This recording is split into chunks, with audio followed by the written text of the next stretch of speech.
Hello everyone and welcome to a bonus episode of This Nintendo Life. That's correct, this is not a normal regular episode that we usually do where we talk about video games and other stuff. We're talking about one video game today, the video game you might say, the one that we have been waiting for as Nintendo fans for a very long time, Metroid Dread. I kind of can't believe that still is a real sentence that I get to say, that I have played and finished Metroid Dread and now I'm going to talk about it in depth because years of my life, spent thinking about what the hell this video game was, if it was even real. But I'm joined by other people to talk about this theoretical, now real video game. Joined, of course, always by Bally. How you doing, Bally?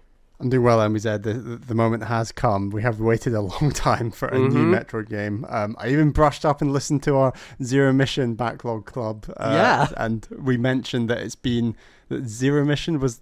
Oh, sorry, Fusion? It was Zero Mission, wasn't it? No, it was Zero Mission was the last one when we recorded that. As of 2016 when we recorded that. And obviously we've had Samus Returns, but now we're 2021 and we actually have a new one. Absolutely. And that slight chuckle in the background you heard is not the ghost of Samus who haunts us. It is, of course, Devon who joins us once again, just on the Spoilercast, man. Here to go deep in some video games.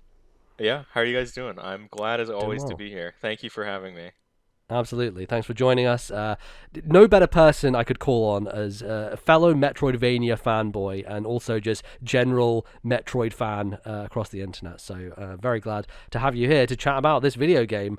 I appreciate that. We're going to get into it. We're going to talk spoilers. We're going to basically ruin every part of Metroid Dread. So if you have not played the game, don't listen to this, / if you don't care, then you can listen to it. But yeah, there's definitely some really cool stuff that happens in this game. Also, narratively, weirdly cool stuff happens in this game. So definitely, if you have not played it or finished it yet, I would advise you against listening to this. Or if you just don't give a shit, then sure, listen anyway, and you'll find out what we thought was cool. But yeah, maybe I want to throw it to you, Devon, just to start off, because we've obviously talked about this on our main show, so listeners kind of have a broad overview of our thoughts.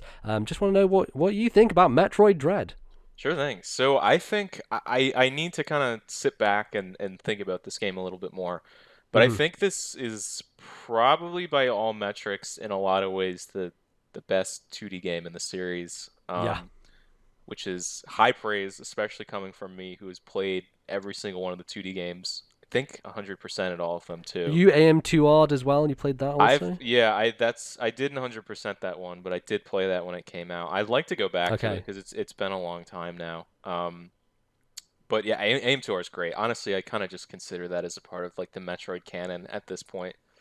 But this game's amazing. I have a couple of kind of minor issues with it, some of which sort of carry over from Samus Returns, but overall I think this game is like a massive, resounding success. I think I've seen a lot of discussion online about people saying, I haven't played any of the Metroid games, can I go into this, like understanding what's going on, or is this a good starting point? I would say 100% yes.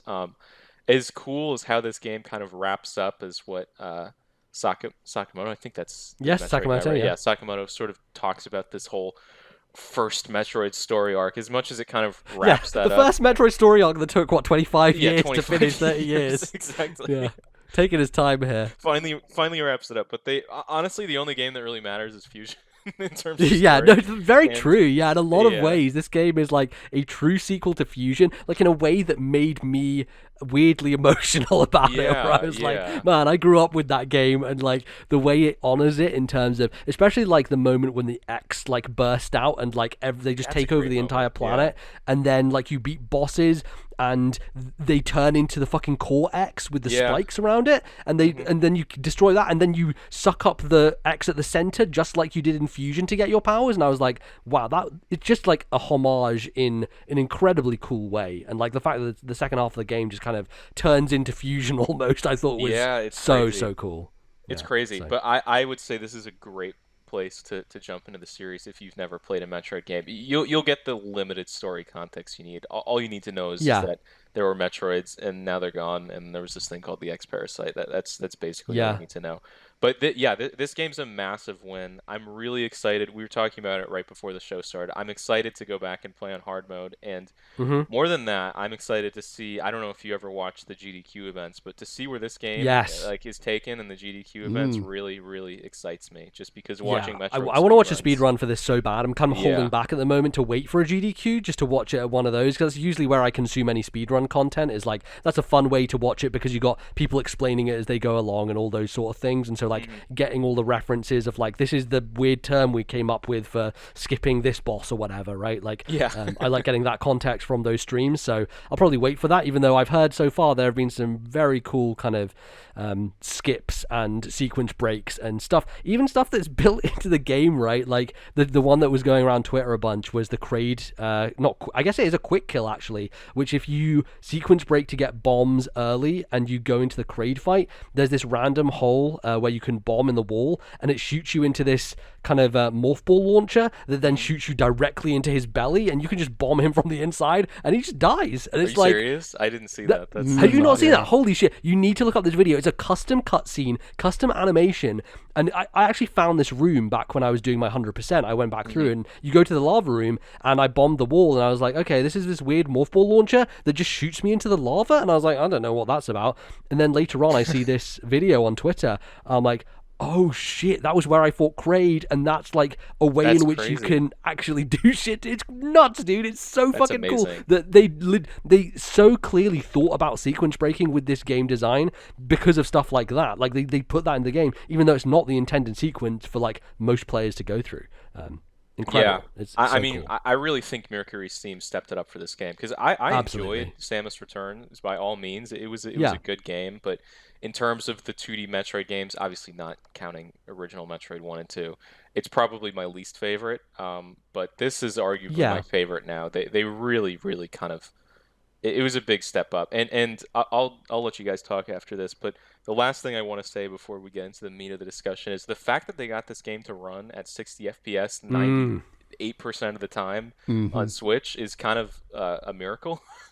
It's butter, man. Because it also looks beautiful at the same time. So, I mean, hats off to those guys. Yeah. We kind of talked about this in our kind of main episode, but it makes games like Bloodstained look like an embarrassment in comparison, because like that game looks way worse and is a 2.5D game and also runs like shit on Switch, and it is one of those things, right? Obviously that game was built for much more powerful hardware, and then you bring it down to the Switch's level and it's just so much harder for... It's all optimization, right? Yeah, it's so much harder for developers to do that, and it's also Nintendo know their own hardware, and like working with it is so much easier for them, and they can just push it to a limit that other developers can't. But yeah, what they pulled off is super impressive. There are some weird things of like, I noticed it again because I started it again this evening when I was trying to catch up and do a bit of hard mode just to see what it was like, and at the very beginning, you're in the middle of this kind of light. There's this kind of hazy light on top of Samus. And when you're in that light running around, it's at 30 and you run out of it and it switches to 60. This isn't handheld. Oh, weird. I'm not sure if it's the same on when you dock it, but it was one of those weird things when I first started the game of like, why is this... It's like there's a film grain effect thing that happens sometimes. There's another game, The Artful Escape, that I played recently, and for some reason there was this film grain section of the game where when I went through it, it was running at 30, and as soon as you go out of it, it just goes back to 60 again, and I'm like, I don't understand why this is happening. I think film grain is the worst thing in video games, and continue to hate it, and it's bad. But anyway, yes, they do it in the Emmy sections, but it seems totally fine in there as well for whatever reason. So yeah, okay, cool. Let's just jump into it then and talk about some specifics, I guess. I don't know where we want to start here. Maybe we can talk about just like some of the abilities and power-ups and stuff that you get throughout the game, because I think there are some changes, but I think maybe a little surprising, but in other ways not so. A lot of what you get is very much what we have seen throughout the series. It feels like in line with what Fusion had and what Super Metroid had before that. Like, you get your screw attack, you get your space jump, and you get all the kind of crucial endgame abilities that you want. The power bomb eventually shows up, but there are some interesting ones in between, and we didn't really talk about on the show the flash shift, which I think is probably my favorite of the new additions. It's kind of tied to the Aeon power bar, which I think was much better handled in this game versus Samus Returns. I didn't like it as much there. God, so much better. Yes, so much better. It feels like a smoother implementation of the idea. if they were going to keep the idea, I kind of would prefer they just don't have any bar at all. But I think like it makes sense when you factor in the limitation that they want to put on the phase shift, but also like the limitation on stuff like Phantom Cloak and just being invisible. With the Emmys and everything. That one in particular for the Emmy zone, yeah. Right, exactly. Bally, what did you think about the kind of new abilities you got in this game, like the phase shift and stuff like that? Did you think it was satisfying enough with the new stuff that we got, or did you want more? How do you kind of feel about it? Yeah, it was strange because it's like, wow, 2D Metroid finally has like a dash, where you feel like a lot of other 2D games that have platforming elements have had some form of dash for quite a long time now. And yeah, maybe if it was weird, Returns didn't have one, right? So it's kind of, I don't know, it feels weird. Yeah, but Returns felt like a slower game though, especially with when you factor in the melee stuff of like melee on the move in this game is so much more potent and like enjoyable and just helps the flow of the game so much more versus okay, let's slowly walk up and this bat's gonna go, wait for it, counter. Much easier to do. The one that I didn't like when I first got it and actually forgot to use the first time I faced I think the boss is like the twin robot Chozo soldiers is when you get with a big arena where you have two of them. So when you get the storm missiles, I don't feel like the game ever properly taught me how to use those, and I felt like I went into that fight thinking, oh, storm missiles are only for opening those fancy doors. I don't really need them in combat. That doesn't make much sense. And I really struggled against those dual soldiers and had to look up online. I had to use a guide like 3 times, and this was one of those times was, how do you defeat these two guys? Because I was doing like so much damage with the other missiles and all these things, and then I realized, oh, storm missiles, right? And then from that point on, like, you were using the storm missiles on like every single large enemy, including bosses, and it's a huge part of the game. And I actually think it felt very good and very satisfying. There was a really nice feedback to like how it felt when you managed to pull off like a 4-hit flurry on bosses, and I really liked that weapon by the end. It almost reminded me of like in Metroid Prime, you charge up your charge beam and then press missile to shoot like a super missile, and it uses up 5 missiles in one go, and that's a very satisfying feeling. Didn't realize that's how they handled it in Metroid Prime. That's interesting. I liked it. It felt satisfying, like a real good clunk. I'm with you though, Bally. I think that's also my favorite power-up, because at first it's not a problem that you really think that there is, just because, you've got your missiles, you've got your charge beam, what else do you need? But I think it does sort of remedy an issue, because once you get missiles, which you start out with in this game, and I think several of the other Metroid games, not all of them, but that is curious, isn't it? I guess like we can maybe talk about the structure of how you get stuff in this game, but like for sure. Playing through this evening, I played like an hour and a half maybe, and I only just got the morph ball, which is wild for a Metroid game to do that. Yeah, it's crazy. That's kind of the big talking point with this game, about how long it takes to get the morph ball, which I think actually really works to its benefit. But the storm missile sort of fixes the problem, because once you get missiles, especially in boss fights, it's like, well, why do you even need the charge beam? Because I don't know the exact damage numbers, but it's much easier to just hold down the button and instantly do that damage instead of continuously do that. And especially once you get the screw attack, it sort of defeats the purpose of the charge beam altogether, just because you can't even do that little... Well, you can do it, but there's no point doing the one-use screw attack move when you have the actual screw attack. I wonder if there are certain enemies that take 2 screw attacks to kill. I wonder if you charge beam hold and jump into them with screw attack with charge beam, if that kills them in one, that might be interesting. But, that is interesting. But it does sort of fix that problem, because you have the stronger attack from holding, and I don't know, I just really liked it in boss fights. I think it was a lot of fun to just be like, okay, am I going to go in for a couple of quick missiles or charge and try and get a big attack off? It was interesting decision making, and in particular, like you said, for those 2 Chozo enemies, it was super useful just because they're so quick. And there's 2 of them. I think it's the game essentially forcing you to use it more or less. Yeah, I think I tried a long time without, and it was near on impossible. Yeah, but it flows a lot better in combat than I expected, because that was very quickly in one of those trailers. It was like, okay, I mean, that's an interesting lock and key type puzzle, but it's one of the abilities that gets a lot more use. And by the end, at first when they, the Phantom Cloak is one of the first abilities that you get, and I was like, okay, this kind of doesn't really help out that much with just that singular white Emmy. But when you get to the one that can like go through the walls and can freeze you and stuff like that, the Phantom Cloak helps out a lot, and it led to some tense Metal Gear Solid-esque type situations, and thought it was handled well.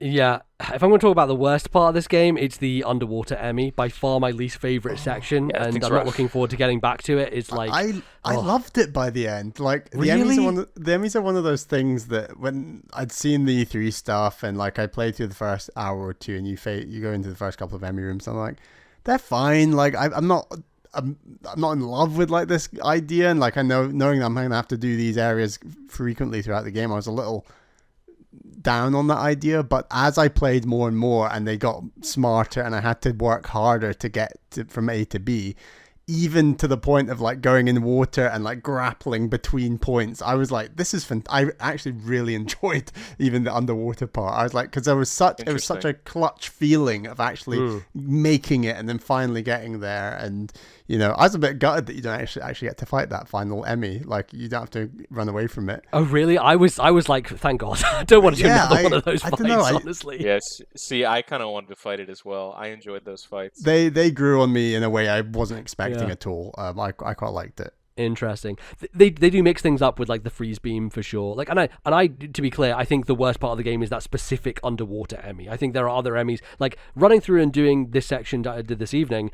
Honestly, I've beaten 3 Emmys already, and like I did them very quickly. And like it feels like because I know what to do now, it's just so much easier. And like running past them was super fast. I didn't like get caught by them at all. And yeah, it felt like they weren't a threat anymore. Almost because I know what they're about at this point, and I was less trepidatious. Like I kind of know what direction I need to go in, so a lot of that threat can be removed when you go through the game a second time. But yeah, first time through, it's definitely a interesting balance, and I do to some degree I understand Bally, especially when you think about the feeling you get when you get the gravity suit is so fucking good. Like, because you have had to spend so many bullshit hours in underwater of like, I'm slow underwater, I'll get over there, but... You have that suit for like less than a quarter of the game, it feels like. It's not long at all. Yeah. No. Considering the amount of underwater stuff you have to, especially fighting a boss underwater you do at one point, the fact that the gravity suit is like that, and it's always that late in the game usually, and Fusion does this as well, of like there's a whole underwater section where you're slow, and then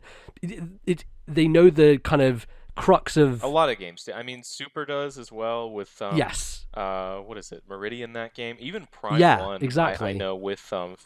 what is it, Fendrana? There's parts in Fendrana Drifts where you're underwater for a while before you get the gravity suit. So yeah, it is almost a part of the joy of Metroid that moving underwater is slow, so that when you get the gravity suit, you're like, fuck you, and you just finally like go at full speed, and it just feels incredible to do that. So yeah, but yeah, I guess in terms of the new abilities and stuff, I think Flash Shift is definitely one of the more interesting ones to me. I used it a lot against the single room Chozo guards to jump over their heads and dash behind them. And that was in conjunction with the storm missiles. Honestly, by the point of the late game, my R button was just being held down in every fight because it just auto charges essentially. So if you're just holding it down, then you can just like stand in place and paint your target and just get off hits really easily. So it was a combination of, against those guys, just jumping over their heads, they're still turned with their back to me with the shield in the other direction, painting their back as quick as possible with storm missiles, and then bada boom, bada bing, they're done. And they go down pretty easily after a certain amount of time. You fight a lot of them, to be fair, like maybe a little too many in the late game,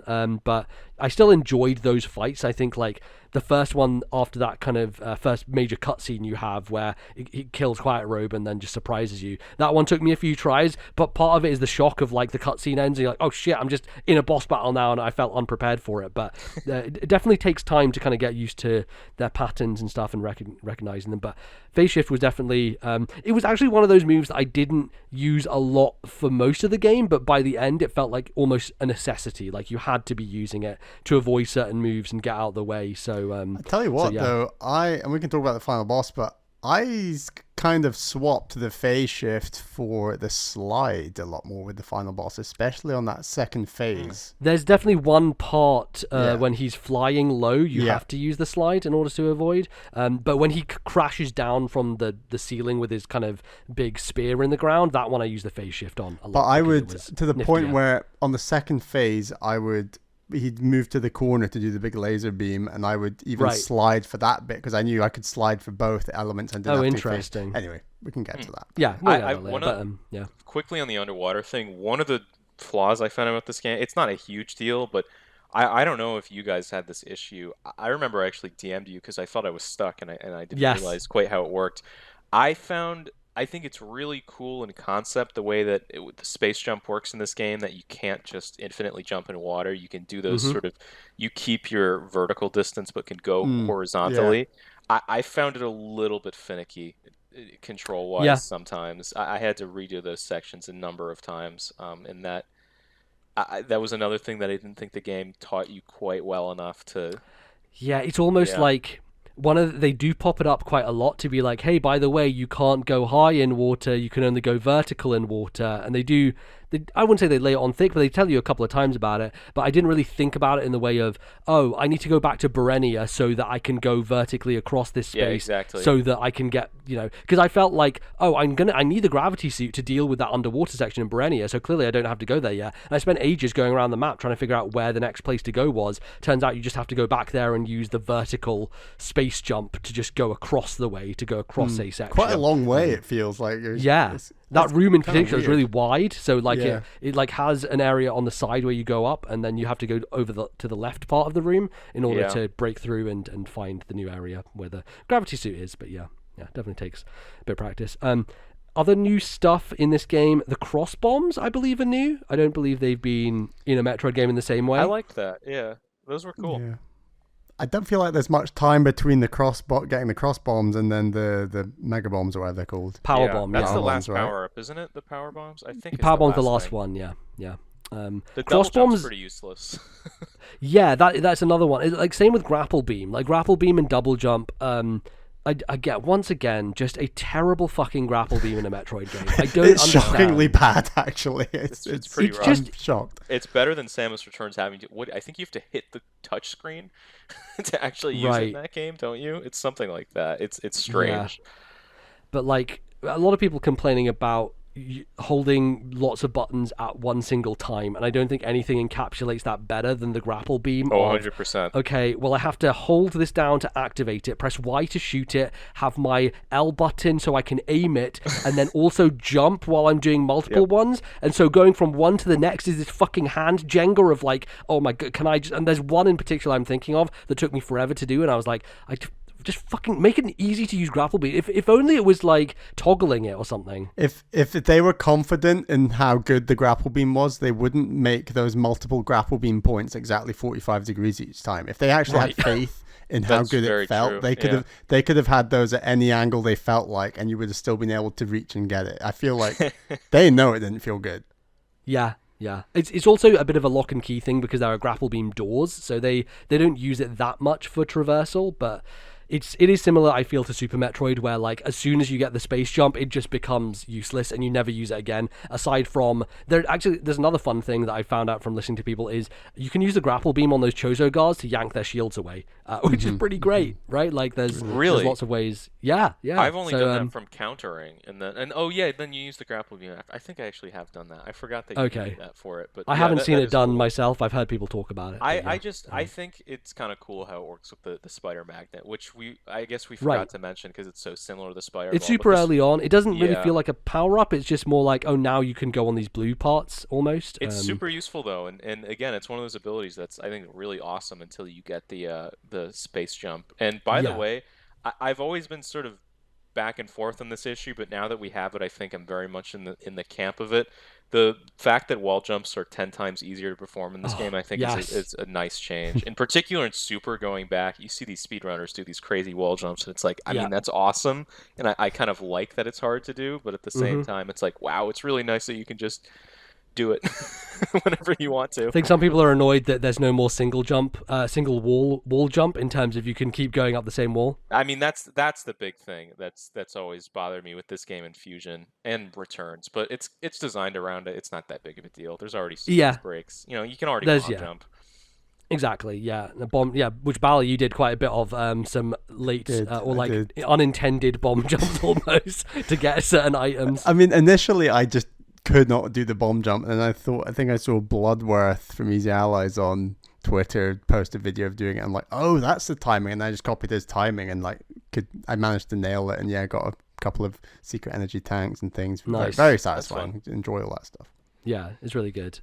But yeah, I guess going back to the cross bombs, it is one of those items that really you get it so late that it's almost like I'm almost at the boss room now. What's the point in having these? And to be honest, they are far more used in the 100% cleanup because there are a lot of specific power-ups that are single screen, or like there's one kind of like you have to be in a morph ball to get them, but there's a bunch of crumble blocks in the way, and I was always like, well, how the hell am I supposed to get this? Turns out it's the cross bomb which shoots you across them fast enough to get it. And so a lot of getting those items when I was going back through was like, finally I can get this because the cross bombs are here. But aside from that, I don't think it's super interesting. Like it helps in terms of screen clearing like a bunch of bombs at once that doesn't require the use of just a power bomb, which I usually would do in a game like Fusion.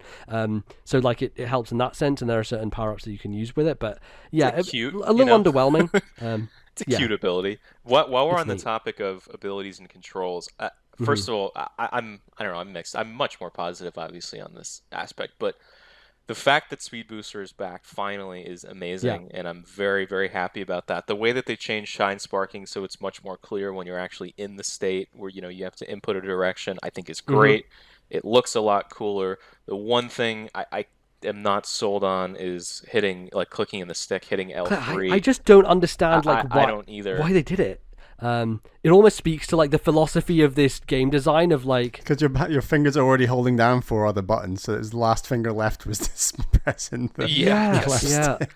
But the thing is, like, the history of the speed boost is you don't hold anything down. You just hold left and you get it, right? So that's the improvement you would have liked, is you don't press anything, it just automatically it just does it. But it makes sense with, like, the way that they have built this game with, like, absurd holding 3 buttons for grappling hook. Is like, of course they would make the decision to click the stick to do it. You're lucky you don't have to press 2 buttons to enact it. Exactly, right? Like, I should be thankful. But it is a weird one. Like, I don't see the harm in making it so that the speed boost just activates after running. Or at least maybe it was a case of, to be honest with you, like the run up to get to speed boost feels a lot shorter than it does in other Metroid games. And so maybe that's the reason, is that if they were creating specific challenges based around like limited distance, especially for some of those late game Shine Spark puzzles of like, usually in a Metroid game, I don't think I would have built up enough speed by that point. But in this game you can. And maybe that's the reason, because in regular play, you wouldn't have to go that far and then all of a sudden you'd be going fast, and maybe that would throw you off. But even then, I think they could have handled it in an easier way. Am I right in thinking this is the first ever 2D Metroid where, speed boost and shine sparking is actually necessary as part of the main story, the main game, not just the side part? There is 1 or 2 moments where you have to, right? I think it's right. That's what I mean. Like, I swear every single other 2D Metroid, it's like an optional thing to get. Yeah, I mean, they never explain it really in the other games. Like, this game actually tutorializes it to an extent. When you get the speed booster, it tells you about it. And like, if you're a new fan of Metroid, you will probably be overwhelmed by the amount of text that it's telling you about. Like, not only the speed boost you have to do by clicking the stick, but also if you hold down, you can conserve your momentum, and then press B, and then all in a direction, and you'll go. And like, I think a lot of people probably get overwhelmed by that stuff, and they could have done a bit better job of it. But and you only have to ever use it like up in a vertical line as part of the story. I think you like there's no angled stuff going on. Right angle or totally.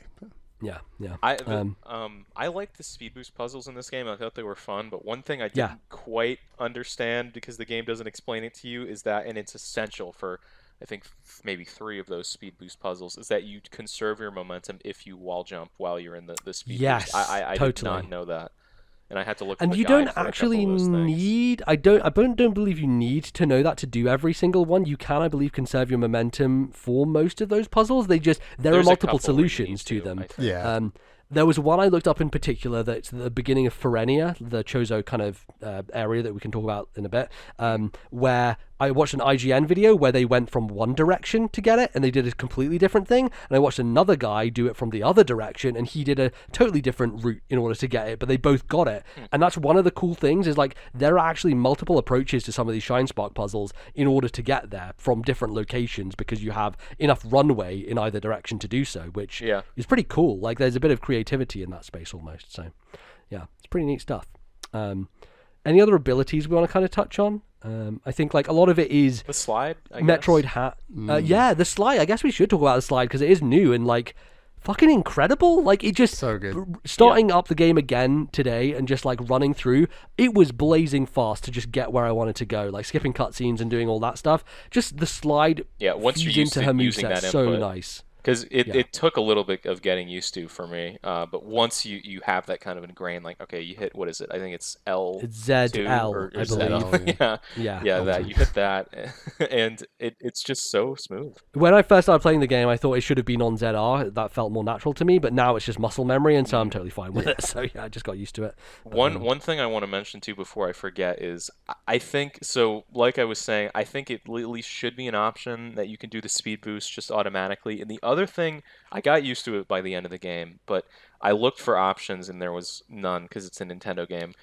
But an option so that you don't need to hold down the missile button and can instead just toggle it like some of the previous games, I think would have been very, very welcome addition as well. I wanted that for the grapple beam, honestly. I think toggle for the grapple beam would have made it infinitely easier to use. Because then you're just aiming and pressing the Y button, and like that feels difficult, but like in a way that is much more manageable than the hand Jenga you're doing before. And especially because like I would let go of the ZR button thinking that or I would let go of the Y button thinking that the ZR button was what I had to hold in to keep the grapple beam going, but really it's the Y button you have to keep held in to keep the beam out. And so like there were multiple situations where like, okay, swing and let go of Y because I'm still hanging with ZR. No, that's just to activate the grapple beam, that's not actually to hold shoot on it. And so it just felt off. Or maybe even just pressing ZR to shoot the grapple beam just instantly would have solved the issue, I think. Yeah. And there's multiple ways they could have gone around it. You know what? Fusion and Zero Mission had it right. Get rid of the grapple beam. Absolutely. It's the worst part of Metroid. You don't need half of these buttons. They're all pointless. No. So unnecessary. Especially when like you get the space jump, and so it becomes obsolete at a point in time. And that's the same thing, I guess, with the spin jump, which is the other like quote unquote new ability, which is like. Well, the thing with that is like I like the idea of a double jump, but correct me if I'm wrong. You get that spin jump, double jump thing, and then I think either the next or maybe the 2 power-ups subsequently after that is the space jump. So it's like you don't even have that much time to play around with it. I mean, the game is I think this is the least platforming in the 2D Metroid that I can remember. Like, I think it's very focused on all the other running and gunning and that kind of thing. Like, I think there's maybe one area, I can't remember the name of it, but it's like that jungle area where you do get the double jump and you have to go on the flowers that kind of recoil back into themselves. You have to freeze one of them if you want to get that grapple. Again, another point, like that, you're not freezing enemies and jumping on them much at all in this game, if ever. I just think there's hardly any platforming in the game, and I don't mind it for that. That's not what Metroid's about, but I think it's just an interesting choice they made. Yeah, it's slightly different in that sense. The platforming is much more necessary in the shine sparking stuff, like that one that I posted to Twitter where it's like multiple rooms, slide, conserve, hang in midair, shoot, lots of crazy shit. That's a great puzzle, one of my favorites as well. That is my favorite one in the game. It's so much fun to pull off and do and all that stuff, but you don't need that for the main game for the most part. I will say, thankfully, probably, I don't know how recently you guys played Zero Mission, but I honestly almost finished it. I didn't quite finish it, but I did 100% playthrough of Zero Mission very recently before playing this, and there are a couple of Shine Spark puzzles in that game that are like actually insane. Oh no, I know. Because I did try to do 100% on Zero Mission at some point, and I looked up what you had to do for the Shine Sparking, and I was like, holy shit. And it's like, you actually expect me to do this? Yeah. Yeah, it felt like speedrunner tech, honestly. And that's kind of the one thing that held me back from 100%ing Zero Mission was those endgame Shine Spark puzzles are ridiculous, in a way that is absurd. Even Fusion has some cool ones that took me a while when I was younger, but at this point they're not too bad.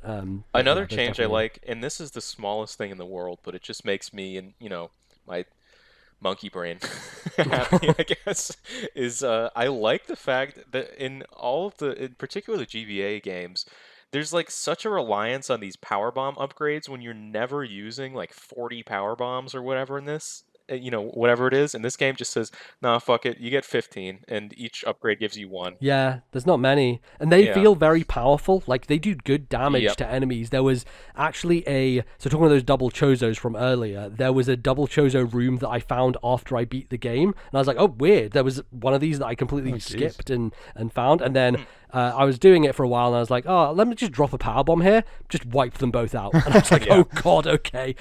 Definitely really By the useful. Way, Well, I was gonna say we should tell the viewers. So I'm Bally. Did you do 100% as well or no? No, I'm not 100% guy when it comes to Metroid. Okay, so NBZ and I both did 100%, but NBZ did double, triple, extra 100%. Oh, and fuck. not only that, but also this game. Obviously, there's a map like every Metroid game. Yeah. But there's like 2 levels of gray squares that get filled out on the map, and you filled up every single square. And the long-term listeners of the podcast will know my Xenoblade story of swimming around fucking Aerith Sea for 17 hours just to get every single part of the map filled in. Which, actually, playing Definitive Edition of Xenoblade, I discovered that if you get all the landmarks in an area, it wipes all the fog off the map. So you just need to get every landmark, and then you don't need to do that. So my time doing that was completely fucking wasted back in the day. However, Metroid doesn't do that, which means like it basically tracked wherever Samus physically is in the space. But it doesn't count to 100%. It doesn't count for 100%. No, this is literally. It's not Castlevania. No. 100% lizard brain nonsense going on. Did you do the same thing? Did you paint every fucking pixel in this game? No.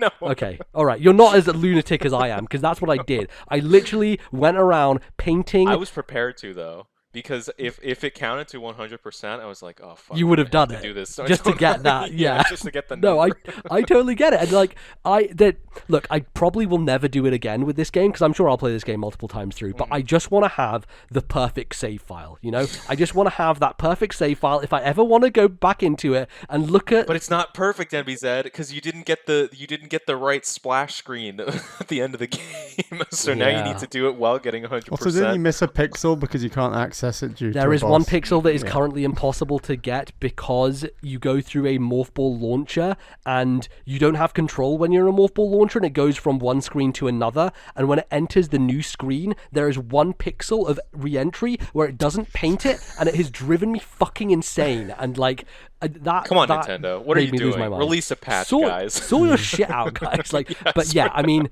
that map painting was. I enjoyed doing it. I had podcasts on, right? Did you really? The thing is, I was basically just looking at my map the whole time. Pixel patch. Yeah, dude. Yeah, they honestly, they really should. Like, I don't understand the decision making. Like, why would you drive someone like me insane like this? Why would you do it to me? It's just not fair. I don't either. I thought it was a strange inclusion to begin with, to be honest. But yeah, I guess part of it is in service of like the spaces and showing what they actually look like in the real kind of map, versus because some of these are like big domed areas that are curved, and so they wanted to display that with the curvature it actually has. But I think a good comparison actually is Axiom Verge 2 of this year, which I believe you also can see every single pixel in that game, and that game doesn't do any of this bullshit. No, it has a much more traditional block-based map, though, right? Like, it just That's does. what I mean, but it does. You can have a complete block-based map without having to fill in every block of that map. Right. Just even if Samus is in a segment of it, it just fills it in. Right? Yeah. Like, that would be the way to approach it, and they didn't. And honestly, like, if there was one patch that would make me super happy, it would be that, because then I would do it every run through. I would always do it just to make sure, you know, it just feels good. I just like having it all filled in, and I do now have a perfect map. So if ever I want to go on the internet and be like, hey, here's a 100% map, perfect. There's no blemishes on this one. There you go. I'm sure someone else has already done it, but NBZ, you should spearhead that speedrun category. 100% map pixel completion. Pixel 100%. Oh my god. Yeah, that would be fun in some ways, infuriating in many others. But I did it, so hey, and I still my save file still said like 12 hours something, which is shorter than I've seen quite a few people. So I'll take it. Dude, I don't understand. I you know, no offense if it took any of you guys this long, but some of the game journals saying like 20-25 hour game. It's like, in what world? There's a lot of people on my friends list actually who have like 30 hours in the game, and I'm like, wow, man, definitely taking some time with it. I don't know if that means they played it multiple times or whatever. But and I even thought I was kind of struggling particularly hard on some of those bosses. I was like, wow, maybe I'm not as good as Metroid as I thought, but I'm like, I finished the game in like 11 hours.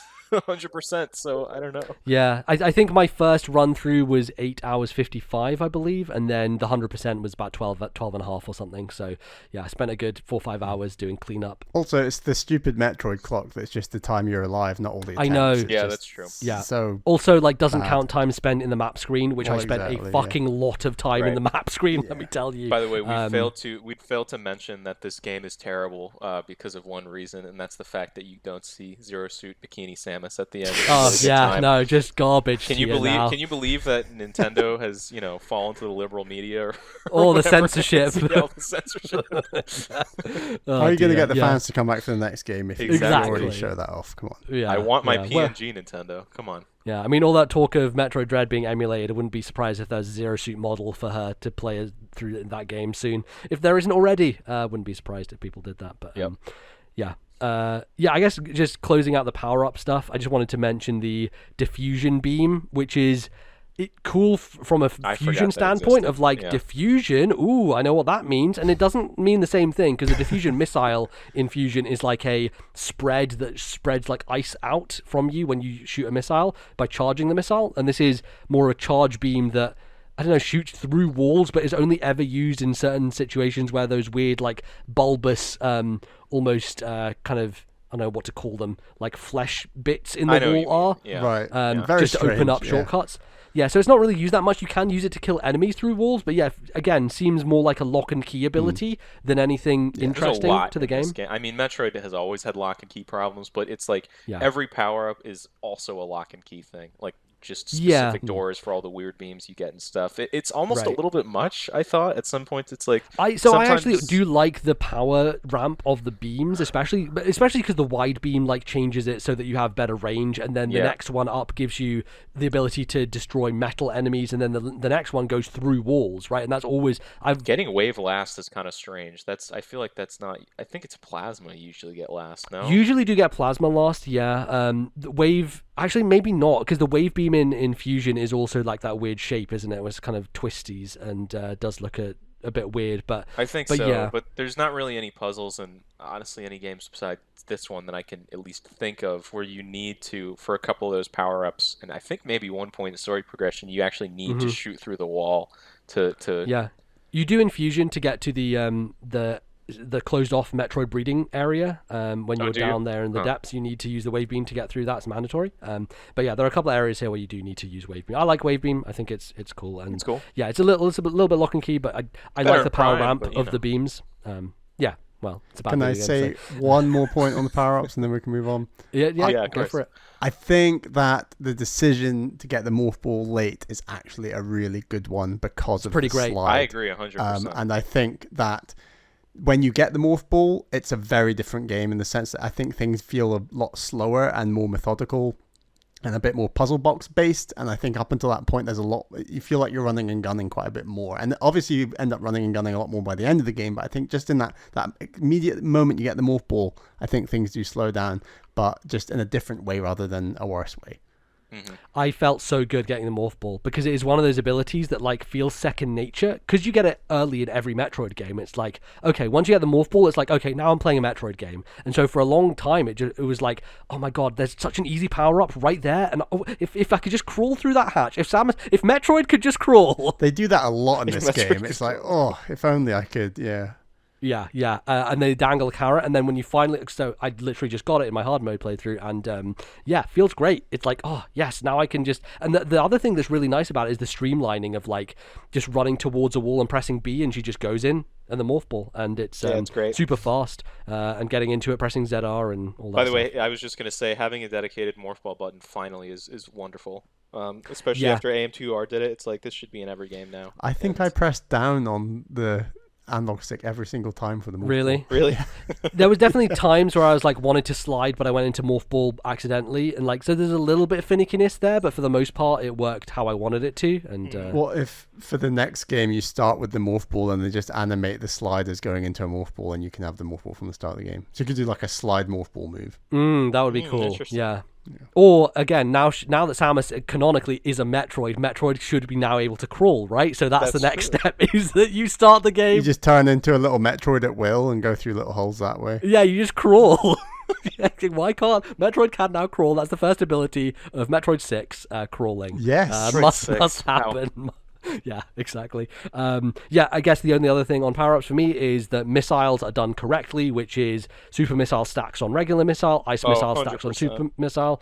So much more streamlined. Never take me back to the Super Metroid bullshit of switching them. I hate it. It's garbage. Thank God. I'm with you 100% there. I've never liked that either. Last thing I want to talk about here, just because I don't think it fits anywhere else. I think the map gets a massive upgrade in this game, which is great to see, because it's never... In previous games, it hasn't been as useful.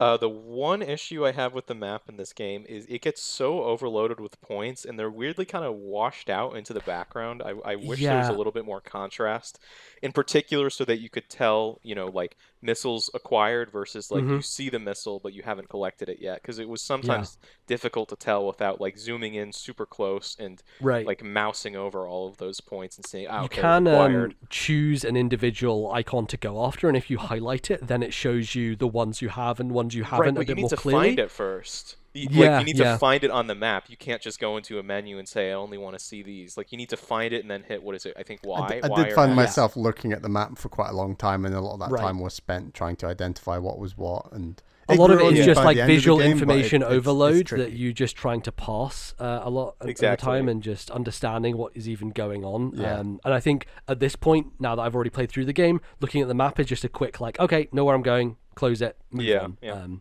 which is easier. But yeah, map is a lot of issues I have with the map, but at the end of the day, I think it gives the easiest job to someone like me who wants to go through 100% to do that, even if it is a bit finicky in the way it goes about it. Like, at least it shows the glowing spots where there is a hidden item, so you can always know where to go to find those. And it does have every power up listed on the map. Well, the big thing as well is having map, item percentage on the actual map screen, so you don't. Because in previous games, it's always bothered me. At least I don't think there are map percentages. No, because it's like there is in Fusion. If you beat the game and then go back into your save file, it shows you percent. It doesn't show you percentage. It shows number of power bombs, missiles, and I think it's just an energy tanks. I'm pretty sure Samus Returns probably has it as well. Probably. But having that percentage is nice, because it's not like you're missing one, then you're screwed, and you don't even know what area it's in. It's like, okay, finish this area, you got 78 in the other area, whatever. It just makes keeping track of things a little bit easier. Yeah, it makes cleaning it up so much nicer and smooth, and you can do it without having to go to a guide, which to this day, even though I know Fusion inside out, I do sometimes just pull up a map and I'm like, okay, where's that last missile tank that I'm missing? Yeah. Okay, it's there, I'm going to go get it, just better visually shown across the board, and I think it's pretty great. So I guess maybe a nice segue from that is like talking about the different areas of the world and how distinct they are.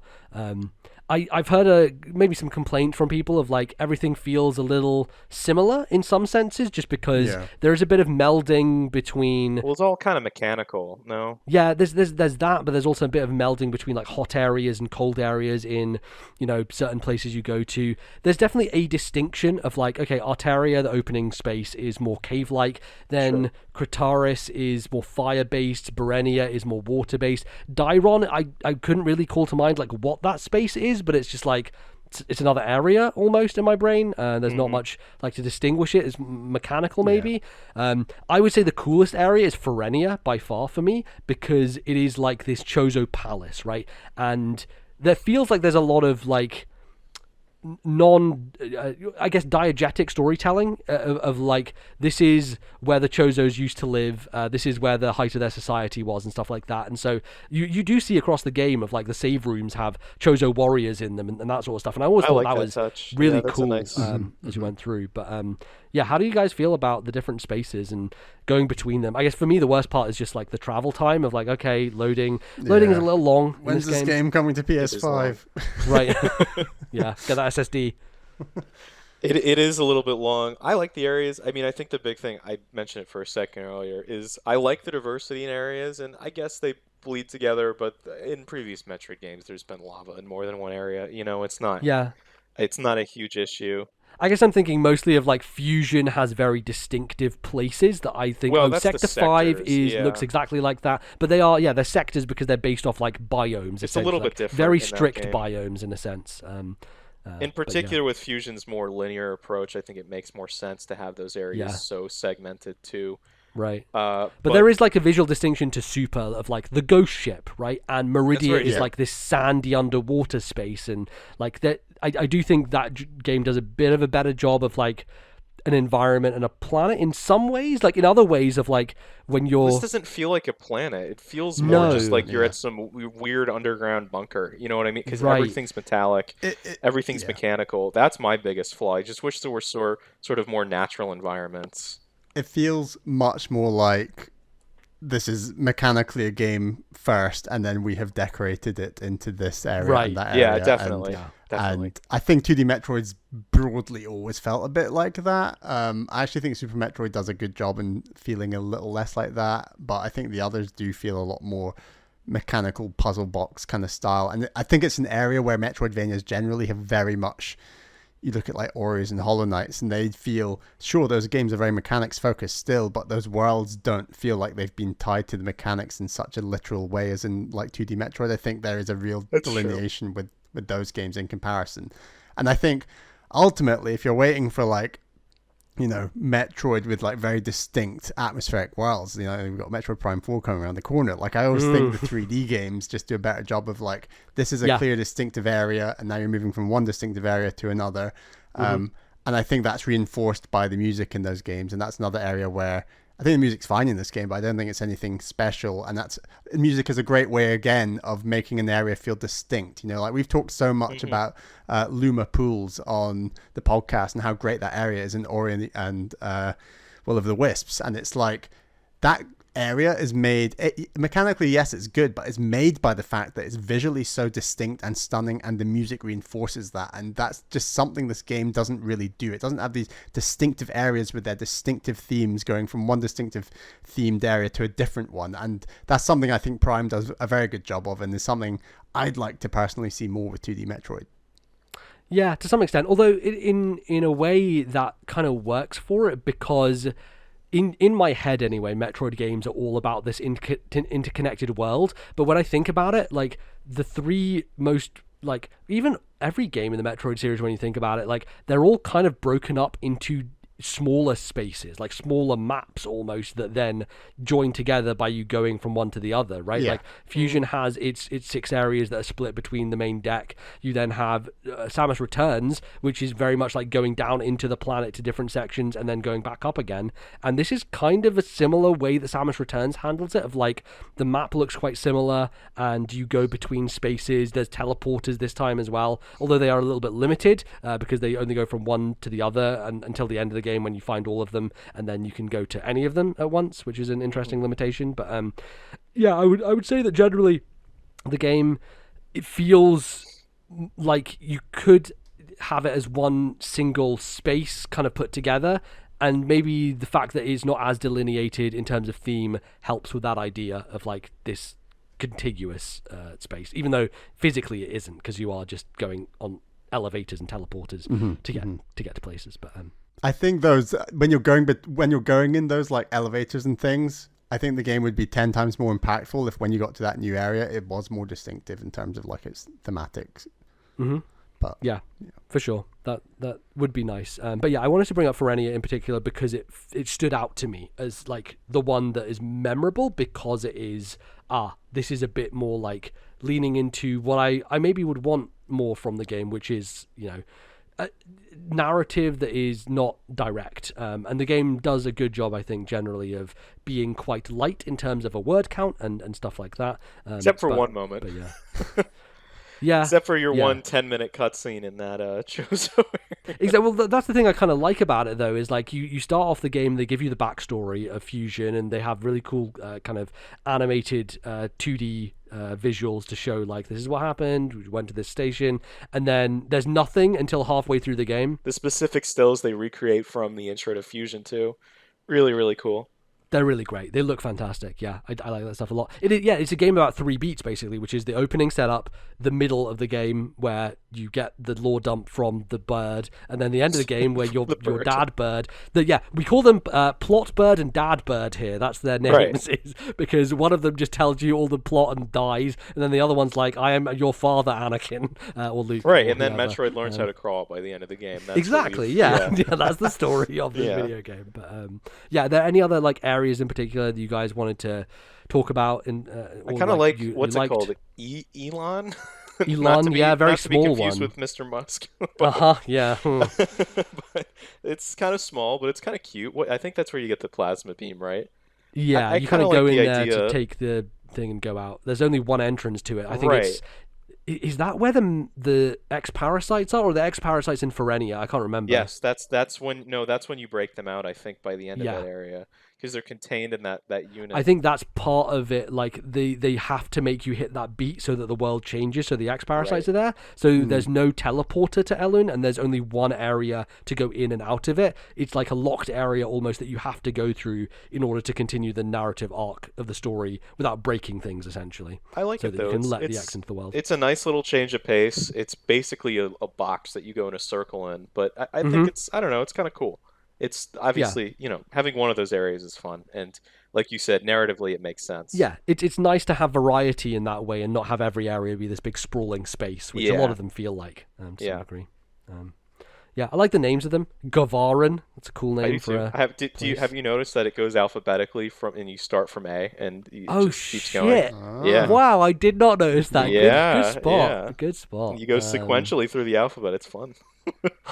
That is cool. I totally skipped my mind, but that's a very cool way to look at it. And and I think like by the end of the game you are a bit more outside. There's certainly moments where like there's rain happening as you get on the shuttle and you go from one area to the next, but you progressively. Oh, that's great! I love that. The rain is sick. There's also a really cool thing in Hanubia, I think, is the kind of upper level when you're out on the surface, where you can see Samus's ship that she arrived in the distance, like it's just sitting there in one of the backgrounds of the area, which is awesome. So you can see how she got to the planet and things like that. But yeah, lots of kind of rain-swept... it almost feels like the surface of Camino, Bally. You know what I'm talking about? Yeah. When you get to that space, it's like nice. Dark and rainy and the water is going crazy in the background. Yeah, really cool. But...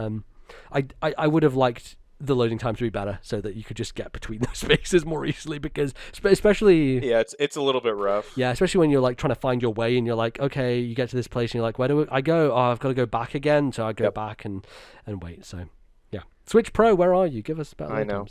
Is it boss and story time now? Yeah, let's talk about some. Let's get into combat. I think generally and bosses. For me, the melee counter is the real star of the show in terms of improvement. If we're talking about best improved from Samus Returns to this game, melee counter is top of my list because much better. I did not like it in that game, and I really liked it in Returns. Actually, I know I can't defend that they repeated boss fights too many times in that game, and that game's also, this game I think is a little bit guilty for that as well. But a little bit, yeah. I think that the counter does feel good. Yeah, more mini bosses in this game, kind of.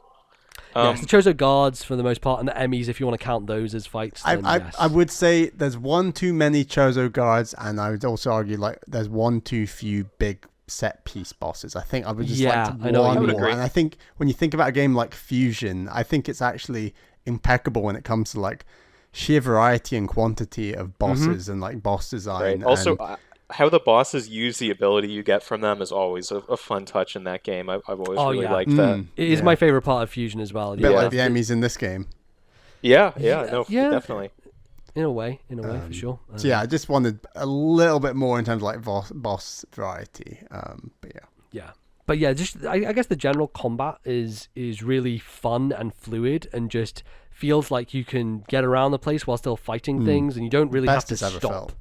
Yeah, I mean that's my biggest issue with the melee counter in Samus Returns is it felt like I had to stop all the time, and I don't like the thing I love about Fusion is just continuing to run forward and go fast, and again, having booted up this hard mode playthrough, I've gotten to a point in the game that I maybe took 3 hours to my first time around. I got it in like an hour and 10 or something, right? Like, that's you can absolutely just bolt your way through the game, and that is what I want from a 2D Metroid experience, especially as someone who loves these games for the replayability of going back to them years later and just continuing to play through them. Just the speed with which you just get there and just go places, awesome, and the ability to fight things on the way at that pace just delivers, right? Like, it just makes it so much smoother. So yeah, let's maybe talk about those bosses and fighting them. Anyone have a favorite boss they want to shout out in the game? Ravenbeak, definitely. Ravenbeak, yeah. Ravenbeak for sure, but I do think experiment number Z57 in the middle of the game is fantastic. Which one is that? I forget. It's the big... I think it's the first boss infected by the X parasite. I think that's what it is. Cataris, yeah. Yeah, it's the it's basically the one which does boss. the quote unquote Flappy Bird boss, where you have to it shoots all the things at you, and you have to bounce between them with the space jump. Yeah. Yes, that's a cool boss. Took me it's really cool. Good number of tries, but I had a bit of an issue with it where I was fighting it for a good like 10-15 minutes solid, and I was like, man, this guy's taking missiles, he's really not dying, and like I hit him so many fucking times, went through like 6 or 7 phases, and I'm like, did they just like beef out his health bar for some reason? And it turned out that if you don't storm missile his arms in that one phase where he's kind of trying to shoot a laser at you, he's like clinging on by 4 arms, isn't he? He's clinging on. You have to get rid of all the arms to actually. You have to get rid of all the arms. And I swear to God, as soon as I got rid of all those arms, he died in like 30 seconds. It was unbelievable how quick and easy that boss fight was once I did that. And I was like, oh my God, what was I doing? Like, it's not super clearly signaled, I will say, because usually in a fight like that, it's like, okay, they're shooting at you, just dodge out of the way of it, and then you can do the damage in the other phases. One of maybe slight frustration with the game is there are sections that you are forced to do to actually knock them into the next phase or knock them into being able to continue the fight almost. It's not just pure damage. I couldn't have just ignored that section and just mashed missiles because it's quite a traditional aspect of the game. Like, I feel like games did this a while ago, but have kind of grown out of it largely. I don't know. Yeah. Especially Metroid games where like you can just spam missiles as much as possible until the health bar goes away. And like to some degree, I'm thankful for bosses that are a bit more intricately designed, that you have to avoid things. And there is, as the tooltip tells you, every attack is avoidable, which means that there's definitely like a lot more strategy and thought that goes into them. But I do miss the ability to just mash missiles to kill something, even if I didn't do it the exact way the game wanted me to. So I'm with you there. Kraid is another good one. Really, really fun boss. I love the like Super Metroid references to the way you beat Kraid. I just like the going up the spikes, and I think that's really well designed. Totally, yeah. The first phase of him throwing his claws at you, only this time they're much larger and more boomerang-like, and much more fair. They're like his fingernails or something that he's throwing. Yeah, that's always what it's been, I think, is him throwing his fingernails, but he has infinite fingernails for some reason, I don't know. Kraid just keeps a bag on his back with like all his past fingernails that have fallen off for some fucked up reason, and just throws them at you. But yeah, like shooting missiles to open his mouth is so much more easy. Like, it felt like a version of the Super Metroid fight modernized and so much fairer and more fun as a result, because like that Kraid fight in Super Metroid, it's fine, but it's like pretty janky and annoying at a lot of points, and you fall off a bunch, and it just feels like with the platforming in that game it's not well designed, whereas this one,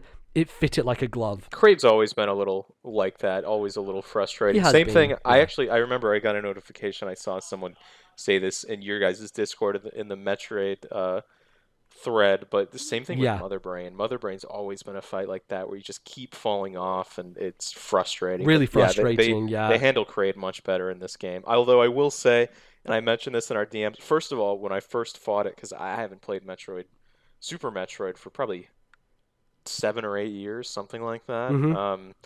I forgot that if you shoot missiles at his mouth, it will open it. So I was only getting attacks in by shooting it when he did his little like attack where he opens his mouth burst at an angle. Yeah. So I've seen quite a few people online do that as well, and I'm like, it just gets me every time. if you want to get frustrated, just watch people who don't know how to play Metroid try to play some of these bosses, because like there are people who in those cutscene moments, especially against the first boss, where like when you go into it, the idea is spam those fucking missiles, man, just spam them. Yeah, I've seen people who just charge the charge beam, and I'm like, no, man, why are you doing this? They're there for a reason. The other thing I was going to say is, and I mentioned this in our DMs too. This is objectively the best Kraid fight in the series, although I will say nothing tops the Super Metroid fake out where you have little baby Kraid and you kill him in like one hit. You're like, oh, that was easy. It's like a reference to the original Metroid where he is that size and you kill him. The baby Kraid before the big Kraid is a fun fake out. That's a wonderful fake out, yeah. And somehow I don't think they could have really done that in this game in the same way. It's not like a sprite-based thing that would have worked, but it would have been a fun reference. I don't know. Could have been like a kangaroo. Imagine kangaroo Kraid with like a baby Kraid in his pocket or something like that. I would be down for that. That would be fun. Ridley, by the way. That's no Ridley. Yeah. Were you surprised by the end of the game, especially having fought Kraid, that Ridley's out of the game, Spice Parts are out of the game, traditional Mother Brain's out of the game, Zero Suit Samus is out of the game? Were you expecting to get more of these beats? Because I do have a theory around this. This sounds a little bit strange, but Ridley was the one I was concerned on in particular. I didn't expect Mother Brain. I didn't really expect Metroids either. They almost do references to Mother Brain with those Emmy kind of laser beam. Yeah, they're very fights. Similar. They shoot those same rings at you too. Yes. They throw Cheerios at you, which is the same thing that Mother Brain does. 20 times easier. So much easier. Yeah, and there's this theory actually going around of like what those things are, because Mother Brain technically was designed by the Chozo, I believe, and so like Mother Brain is kind of like a fucked up experiment of these Chozo central units that they Chozo made. Basically designed everything. They designed the Metroids, the X-Parasite, the like Mother Brain, like it's weird. It is strange. My theory is that I think we are very close to a Super Metroid remake, and that if you had put in Ridley, Space Parts, and Mother Brain into this game, it would feel like boss repetition to just see them again in the Super Metroid remake. Interesting. That's an interesting theory. I will say by the end of the game, so I've always, like, Ridley's such an awesome character design. For a long time, he was my most hyped Smash character. But by the end of the game, I was, mostly for narrative reasons, I was like, please no Ridley, please no Ridley. And then the fact that there was none, I was think like... the narrative worked really well without all those characters, honestly. I agree. It was really nice what they did. And it was nice to just get Kraid, but no one else. Just a little drop of something familiar was nice, right? Especially because we haven't seen Kraid since Super, so it was cool. And they imply stuff of like, why is Kraid like chained up here? Did Ravenbeak go and find him after Super Metroid and like drag him to this planet or whatever? I'm not sure like what's going on there, because Kraid obviously isn't in Fusion, so Super Metroid was the last canonical appearance of him. So yeah, interesting like implications that are never really addressed, and that's kind of how I like my Metroid storytelling, is like stuff like that. We got our weird retcon, strange Ridley final boss fight at the end of Samus Returns. I don't think we need it in this game. Which is my least favorite part of that game. It's so frustrating, that fight. It's a pain in the ass and not fun to do. We're talking about like improvements in final boss fights. Holy shit, Ravenbeak is a massive improvement over that Ridley fight by far. And it feels so much better because you're not doing it with a circle pad. Like, definitely. I preferred playing all the boss fights in this game with the Pro Controller. Like, I do think it was maybe a little bit exhausting on my hands to try and play it with Joy-Cons. See, I actually liked this game quite a bit in handheld mode as well. I think it's a really nice handheld mode game. That Ravenbeak final boss fight, though, oh man, what a great fight. I entered it like 3 times and died super instantly, and I was like, how the fuck do I do anything against this guy? It's a lot to take in. Every new phase, maybe apart from the third phase, I think the first time I got to each phase was just like so overwhelming, and oh my god. But I was tweeting earlier today that like me and you, MBZ, like we'd played Cyber Shadow earlier this year, and like there's a ton of tough 2D boss fights in that, and like there's just a lot of that game is just fucking way. You're talking about Metroid Dread being hard. Try playing Cyber Shadow. That game is way fucking harder than Metroid Dread. So it's like we've been training for this moment, like So I do think generally it is a very hard. The boss fight's generally very hard, and this is the hardest of the boss fights I found for sure. But they're hard in a fun way, you know? Well, it was the same in Returns though. Like everyone remembers the what is it, that weird robot thing randomly in the middle of Returns? Oh, Diggerbot? Yeah. I found that the second hardest after Ridley for sure, yeah. Diggerbot was a little clumsy in terms of knowing what to do as well. It was another one of those of like, oh, I could get this guy defeated, but I don't exactly know what I'm supposed to do in this particular phase. And it was a bit more puzzly in that sense of like using the spider ball to get around him and those types of things. But yeah, I think that like the boss fights in Dread are so much better overall than Samus Returns, not only because the lack of repetition from the Metroid fights, but also they just feel fun to learn, right? And I think fundamentally what this game does is you learn the pattern, you get better at it to the point where when you finish the boss eventually, you usually don't take that much damage. Sometimes I walked out of boss fights with like my whole health bar still remains. Yeah, the successful run is very much like you feel like a speedrunner to a degree. You know? Yes. You've got the patterns down. You understand what to do. And it's really rewarding. In particular, that Ravenbeak fight. Like, every time you get to a new phase, it feels like you're beating a new boss. You know what I mean? Like, I did the same thing where I'd get to one phase and I'd die in the second phase. It's like, okay, I'll try again. I beat the second phase. I died on the pseudo fourth phase where you're charging up the beam because I didn't know. I did as well. Yeah, and I was like, please don't make me fight the because they. Oh my god, they changed the button for it. I cannot believe that. It kind of makes sense to some degree because I was like, why in those perspectives where you have to fight the Emmys do they make you hold down the L button then press Y to shoot? And it's because later they make it so that you have to press Y to melt their faces off. And so like with this one, you didn't know whether it was hold Y to shoot it or to hold L to charge it, then shoot it, because it charges. So it does the thing of charging it, but it expects you to press Y to charge it instead of holding L to charge it. It's just, it's a bit, at least they just load you back to it after you die on that and don't make you redo the fucking fight. Because if they made you redo the fight, that would blow. That would be so bad. They did the same thing with the escape sequence as well.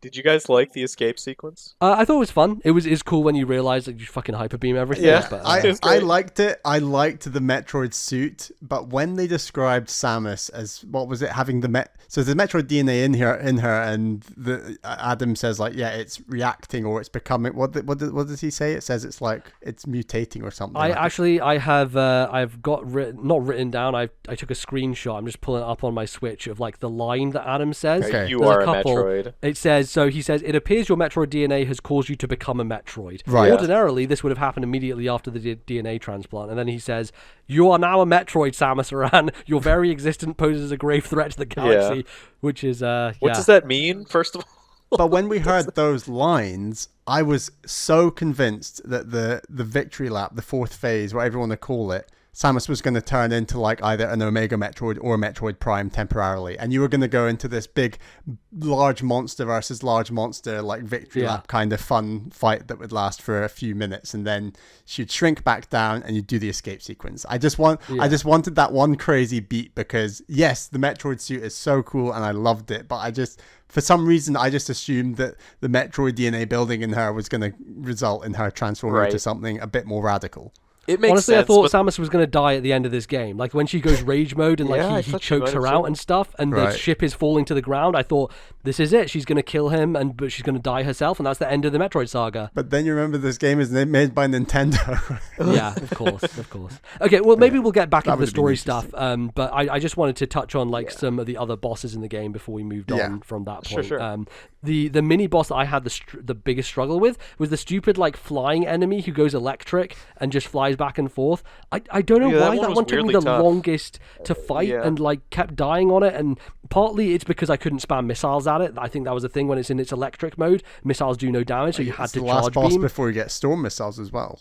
Yeah. So like using the charge beam constantly meant that I was like, okay, it was just going really slowly, I think is what it was, and it was just taking forever. I also had troubles with that one, so you're not alone. Yeah, that was my least favorite fight in the game, and it was the hardest one I thought, but yeah, that one kind of sucked. And yeah, the experiment I really liked. I thought that was a cool one. Lots of fun phases to it, even though it took me a while to figure it out. The first boss I think is also really good. Like it's a good gut check of like, have you learned mechanics and figured it out? Really got to know that counter too. Yeah.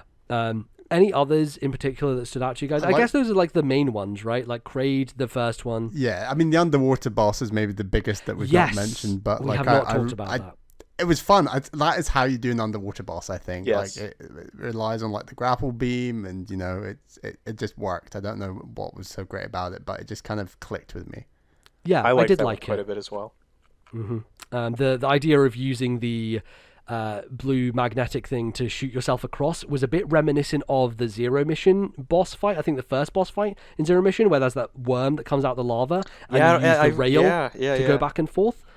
Reminded me of that a little bit. And there's also some really nice countering you can do to the tentacles in that fight to make it go by even faster, which is great. And yeah, that one reminded me a bit more of fights like the one in Fusion with the plant, where you fall in the plant area and it's just the statue almost standing there and you have to blow which is a subtly very difficult boss I found at the time. Oh, God. It's almost like a Mother Brain fight. Like mid-game Mother Brain. Thanks very much. Yeah, definitely. Nothing will compare to Nightmare in that game, though. Nightmare is Nightmare is like one of my favorite bosses in the series. Like, I love that fight so much. Absurd and ridiculous. It would have been nice to see Nightmare, but they already put him in Other M for some fucking reason, so can't bring him back. God, I forgot about that. Yeah, Jesus. Technically, because Other M is before Fusion, canonically Nightmare appears in Other M first before Fusion. So make any sense. Yeah.